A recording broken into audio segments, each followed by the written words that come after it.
All right, well, like Andy said, thank you for hanging in to the bitter end before on the eve of your vacation. So today we're going to talk about sympathetic resentment. So when we think of ethical questions, so today's topic is going to be in ethics. When we think of ethical questions, my sense is probably the primary questions that come to our mind are questions about obligations concerning what we should do and what we shouldn't do. Obligations concerning actions and omissions. So when we think of ethical questions, we might think of questions pertaining to duties to assist the poor, for example, or we might think about duties to refrain from doing certain things. So often when we think of ethics, really the first question, and maybe perhaps even the primary question we think is a question about our obligations with respect to actions, what we should do, and also with respect to omissions, what we shouldn't do.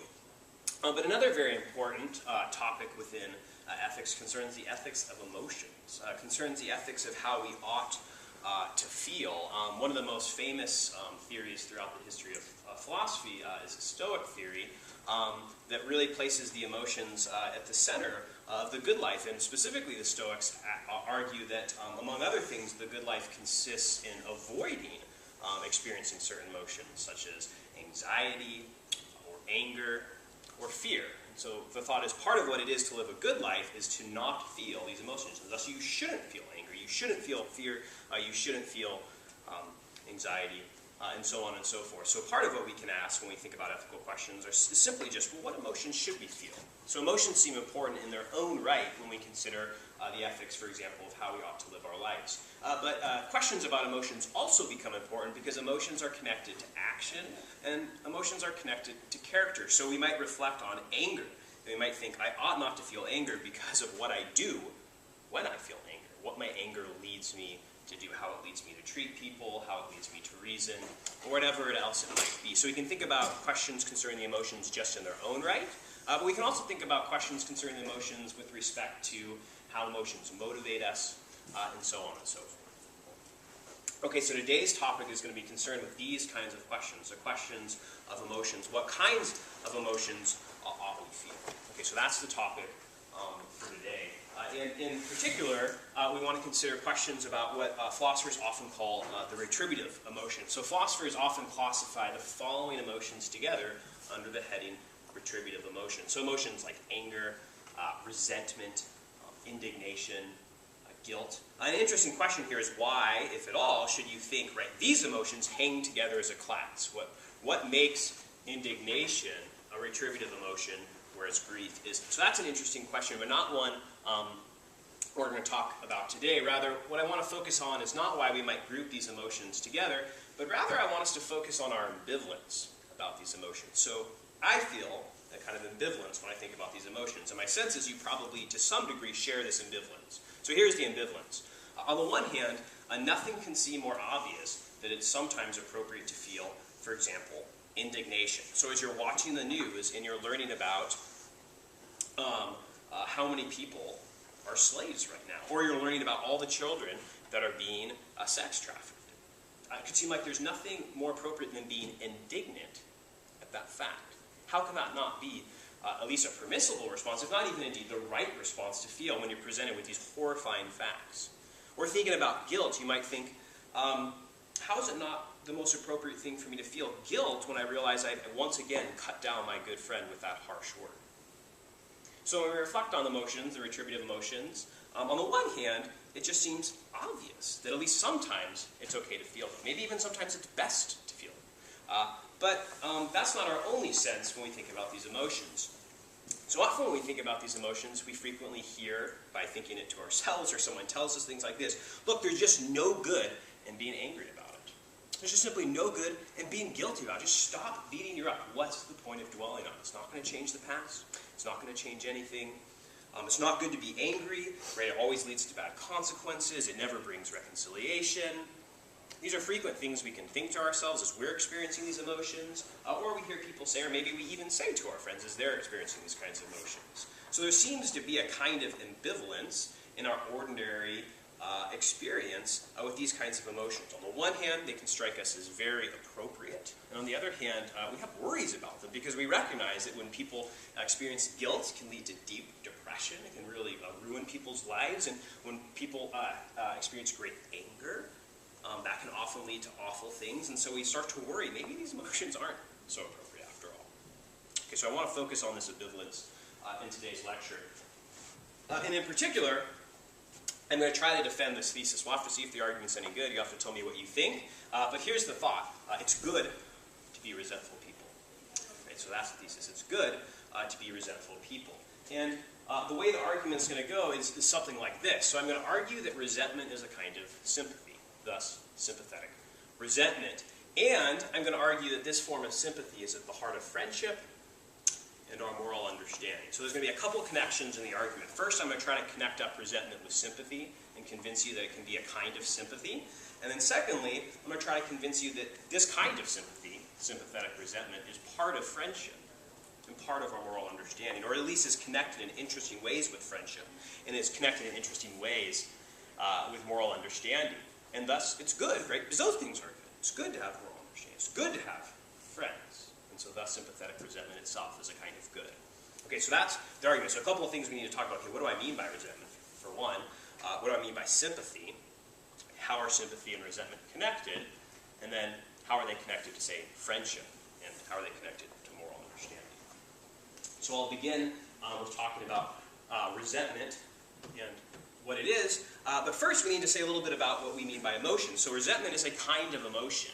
And within philosophy, what emotions are, well, like most things in philosophy, is a highly disputed matter. So what I want to do today is just simply assume an account of emotions, talk a little bit about what it is, and then see where it takes us. So the account of emotions I'm going to be talking about today comes from Robert C. Roberts' books on emotions. It strikes me as a very plausible account, and my hope is that nothing in my argument hangs on this particular account of the emotion. So if you're not quite convinced by Roberts' account, my sense is the arguments that I'm going to put forth would still go through. So my reason for using Roberts is just to give us a concrete example, try to make things a little more concrete, whereas in philosophy they can be, unfortunately, too abstract. Okay, so Roberts contends that emotions are this. They're concern-based construals. So an emotion, like fear, is a concern-based construal. When you experience fear, you construe the situation you're presented with in a certain kind of way, and your construal is based in some kind of care, or some kind of concern, or some kind of desire.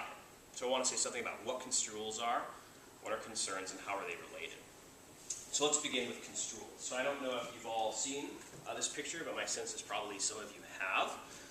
So when you look at this picture, what do you see? What do you see here? Well, when you look at it, you might see an elderly woman. Does anyone see that? An elderly woman. Anyone see anything else? Yeah? A younger woman looking away. Good. So you also see a younger woman looking away. To put it in Roberts' language, when we look at this picture, we can construe it in different ways. We can construe it as a picture of an elderly woman, or we can construe it as a picture of a young woman. So can everyone see both? Right? It might take you a second. Sometimes, and I'm not sure why, we tend to see both, but sometimes people only see one. So keep looking and see if you can see both. So a construal is this. So a construal is an act or an event of organization. So for example, when you construe this picture as a picture of an elderly woman, you're organizing it in certain kinds of ways. In particular, you're seeing in terms of certain kinds of things. So for example, when you see it as an elderly woman, you see this V line down here in terms of a chin. Right, and you see this kind of thick black line going across in terms of a mouth. And so on and so forth through the picture. And thus in the end, you end up seeing it as a picture of an older woman. But you can construe those very same shapes, those very same lines and so on and so forth, in different terms. So instead of construing this V-shaped line down here as a chin, you can construe it as a neckline. And you can construe the thick black line not as a mouth, but rather as some kind of necklace. Right? And as you move up, not a nose, but rather the cheekbone. So right, when you construe a situation, you see it in terms of other things. So a construal is a kind of perception of something in terms of something else. So you're perceiving all these lines in terms of, well, perhaps a chin and a mouth, or perhaps a neck and a necklace, right? And how the terms of your construal dictate its organization. Okay, so a couple things that are interesting about construals is, one, you can look at the very same thing and construe it in different ways. Right? And this is important because two people can have different emotional responses to the very same situation. Right? Someone can see a situation in one way, and someone else can see a situation in a very, very different way. Some person can see a situation in terms of joy, and another can see it in terms of frustration. In fact, one and the same person can experience a single situation in a kind of ambivalent way. It's like the child who's been gone all day and the parents don't know where they are. I'm so happy to see you, I'm going to kill you. Right? This kind of ambivalence of deep joy that the child has found, but also deep frustration of what they've put them through. And so the fathers are construing this situation in different ways. Okay, so construal is a way of organizing the situation before you and interpreting it in certain kinds of terms. Okay, well, that's not all emotions are. Emotions aren't just construals, but they're concern-based construals. So I'm not sure what I think of this picture, but it's the best I could do. All right, so here's a single situation in which it looks like the participants are seeing things very differently. And thus, you might think, are experiencing very different emotions. I'm not sure exactly what to think of this guy, but it seems like he's construing the situation in terms of an opportunity to display his skills. Right, so maybe it's an opportunity for kind of joy, because after all, he can show his knife-throwing prowess. He's seeing the situation in those kinds of terms. The unfortunate woman, my guess, is seeing the situation in very different terms. She's seeing the situation in terms of danger, right? Danger. And thus she's not experiencing joy, but is likely experiencing fear or some kind of anxiety. So different emotions construe situations in different ways. And part of the explanation, likely, of why they are experiencing different emotions is because they have different concerns. Right? The woman is concerned about, well, her physical safety. And the knives being thrown at her put that in danger. And thus she sees the situation in terms of fear. Whereas what he's concerned with is displaying his knife-throwing virtues. And thus sees this as a good opportunity, right, to show his greatness. And thus maybe an opportunity for joy. Or something like this. So we can construe situations in different ways. And very frequently the explanation of why we see this situation in different terms has to do with what we're concerned with, what we care about, what we desire.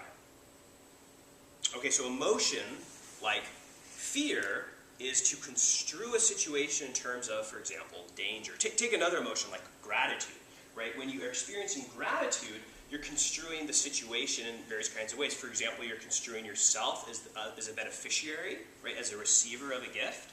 You're construing somebody else as a benefactor, the person who has given you the gift. And you're construing the gift as, well, a gift, a good in your life. So emotions, says Roberts, can be understood as various kinds of construals based on our concerns. They arise out of our concerns. No concerns, no emotions. No emotions, says Roberts. So emotion isn't just a construal, but it's a concern-based one. Okay, the last important part for our purposes, for Roberts, is to realize that concerns enter into emotions in a second way. Okay, so not only are emotions are construals based on concerns, but emotions can also give rise to what Roberts called consequent concerns. So, if you're in the emotion of fear, right, that can lead you to desire to flee the dangerous situation, though unfortunately this poor soul is going from one bad thing to the next.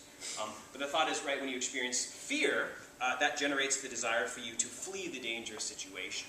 When you experience gratitude, that, generally speaking, has a tendency to motivate you to, right, show gratitude to your benefactor, and so on and so forth. So emotions are concern-based construals, and importantly, emotions are also tendencies to act, right? They have consequent concerns, later motivations, and so on and so forth. Okay, so for Roberts, emotions are concern-based construals that, generally speaking, have consequent concerns. That's what an emotion is. Okay, so that's a lot.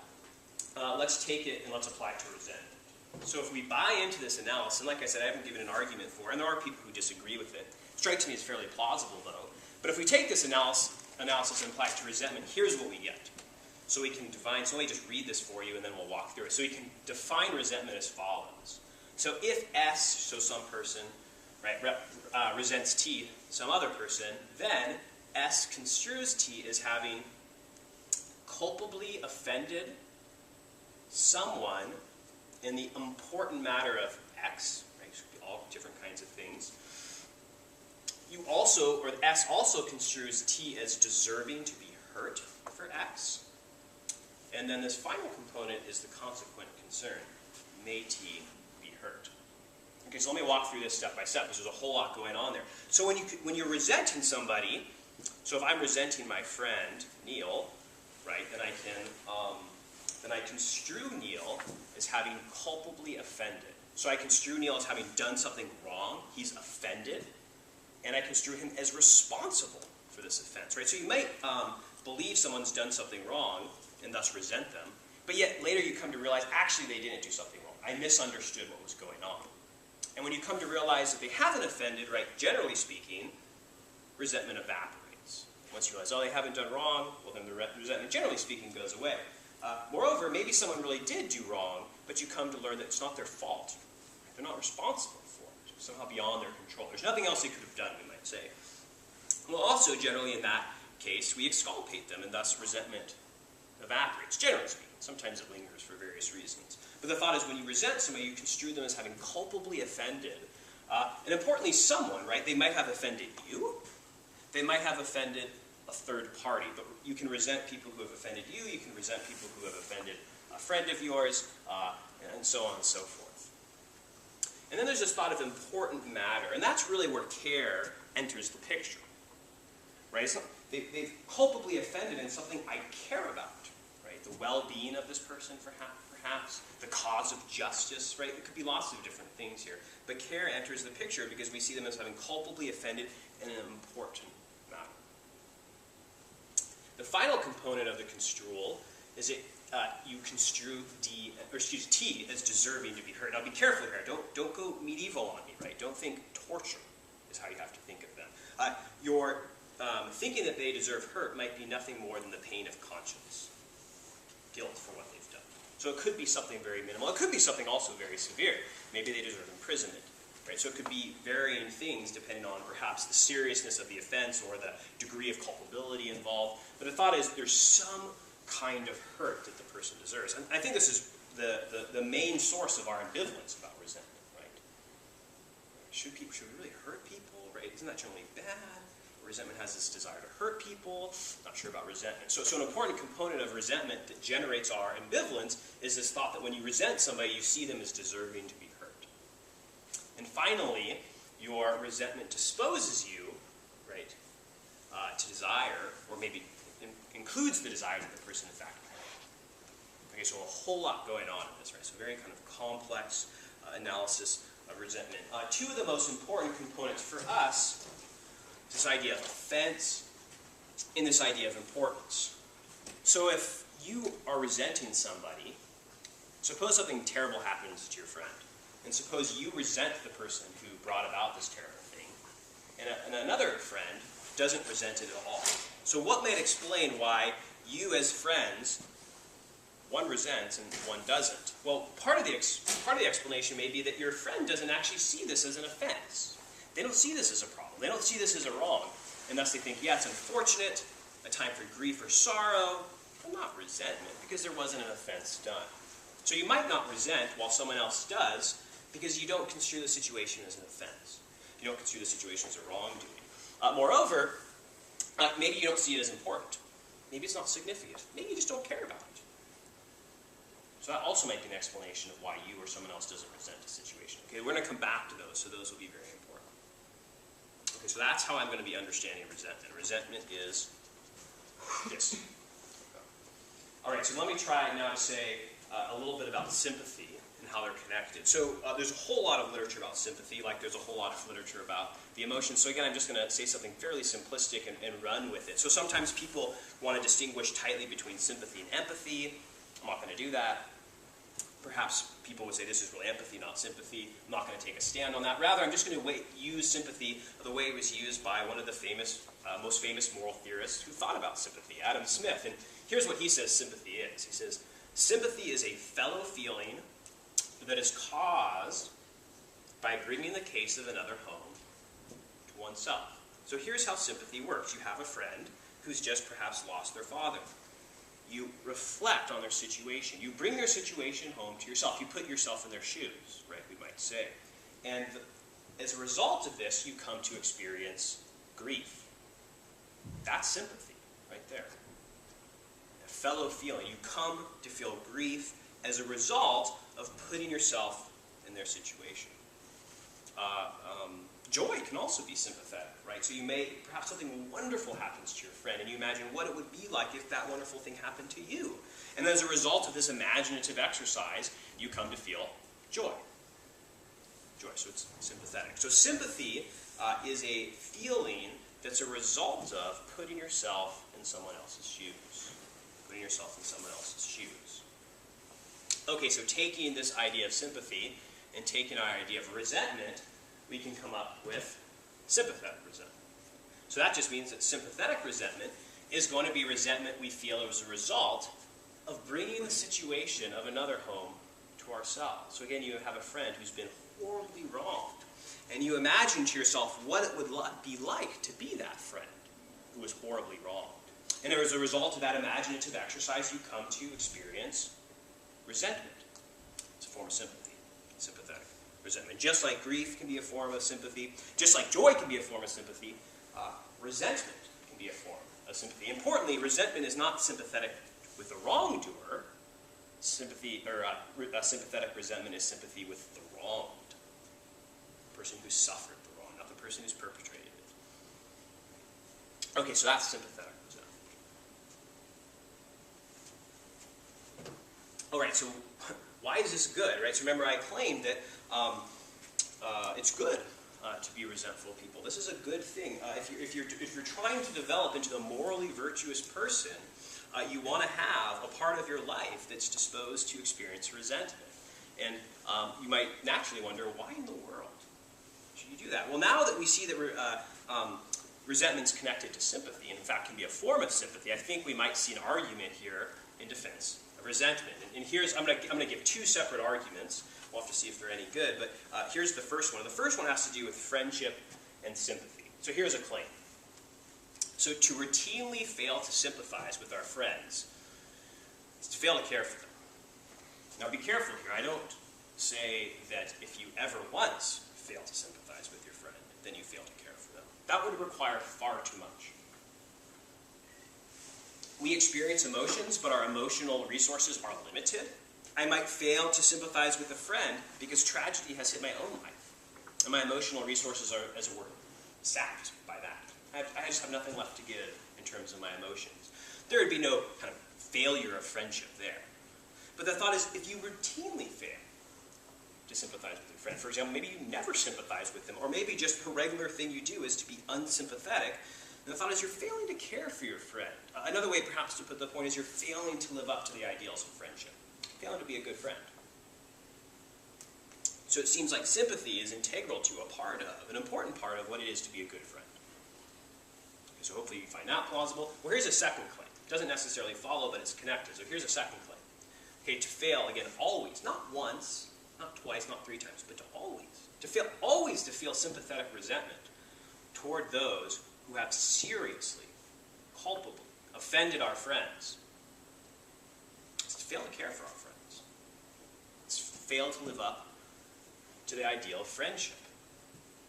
And I think part of the thought here is, look, if you just always fail to have sympathetic resentment for your friends who have been seriously, culpably, morally offended, probably one of two things is going on in you. You don't see the friend as important, or you don't see them ever as being wrong. And the thought is, if you don't see them as important, or you never see these things as wrongs to them, you're not caring about them, not being sympathetic with them. You're not caring about them. So to fail, to ever feel sympathetic resentment, would be to fail to live up to the norms of friendship. Therefore, sympathetic resentment is a part of friendship. Part of what it is to be a good friend is to be disposed to feel sympathetic resentment. Again, it doesn't mean in every single case, something like this. That's far too robust of a requirement. But generally speaking, that's part of what you experience. It doesn't need to be in every trivial thing. Someone cuts off your friend, you have to work up your amazing resentment against it. That's kind of a trivial wrong. But serious culpable offenses, the thought is if you fail to feel resentment in those cases, well, there's really a kind of lack of friendship there. So I think Adam Smith captures this very nicely with the following quote from his theory of moral sentiment. So he says this. He says, "Nothing pleases us more than to observe in our other men a fellow feeling with all the emotions of our own breast. It says, nor are we ever so much shocked as by the appearance of the contrary. But he thinks resentment is a particularly important case. So he says, we can forgive our friends though they seem to be little affected with the favors which we may have received, but lose all patience if they seem indifferent about the injuries which may have been done to us. So strictly speaking, this is a slightly stronger claim that I've been putting forth, but Adam Smith seems to be on to something to me. Look, we want our friends to have sympathy with all of our feelings, he says. And we're surprised when they don't. He says, it's the worst, right, when a friend doesn't share your resentment at all toward the person who seriously wronged you. He says, that we lose all patience with. That we can't tolerate in our friendships. Okay, so I think Adam Smith nicely captures this argument. Okay, so one reason to think sympathetic resentment is good is because it's necessary for living up to the ideals of friendship. Okay, well here's a second reason. And this has to do not with friendship, but has to do with understanding. But again, the linking chain is sympathy, right? Resentment, sympathy, to understanding. So often, when the victim of wrongdoing does not resent the wrongdoer, it is because he does not understand his own value. Now let's be careful here. This isn't always the case. Not by any means, right? So you can think of a very powerful case if you saw Les Miserables, the bishop who chooses to forgive Jean Valjean rather than resent him. And there's no reason to think the bishop somehow didn't appreciate his own value. Okay, so this isn't supposed to be a universal claim, but a generalization. Generally speaking, often, when the victim does not resent the wrongdoer, it's because the victim doesn't see himself or herself as a person of value, as deserving better treatment than he or she received. The following has kind of, in the philosophical literature, kind of become the stock example of this person. This comes from Thomas Hill. He comes up with this case of Uncle Tom. So here's a lengthy quote from Hill. So he says, consider first an extremely deferential black, whom I shall call Uncle Tom. It says, he always steps aside for white men. He does not complain when less qualified whites take over his job. He gratefully accepts whatever benefits his all-white government and employers allot him. And he would not think of protesting its insufficiency. He accepts without question the idea that, as a black, he is owed less than whites. The attitude which he displays is that what he values, aspires for, and can demand is of less importance than what whites value, aspire for, and can demand. He's far from a picture book's carefree, happy servant, but he does not feel that he has a right to expect anything better. Uncle Tom doesn't resent his treatment because he doesn't see his treatment as an offense, as a wrongdoing. Why doesn't he see his treatment as an offense or a wrongdoing? Because he thinks that's all he deserves. He's not someone of value who deserves better treatment. He's less valuable than the whites and thus deserves less kind treatment. Something like that. Okay, well here's the thought. So feeling sympathetic resentment on behalf of someone else can help them feel resentment.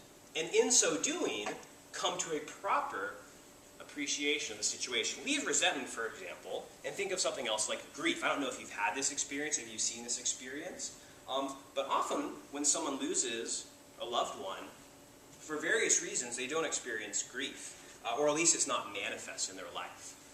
Maybe they're taken up with the funeral details, whatever it might be.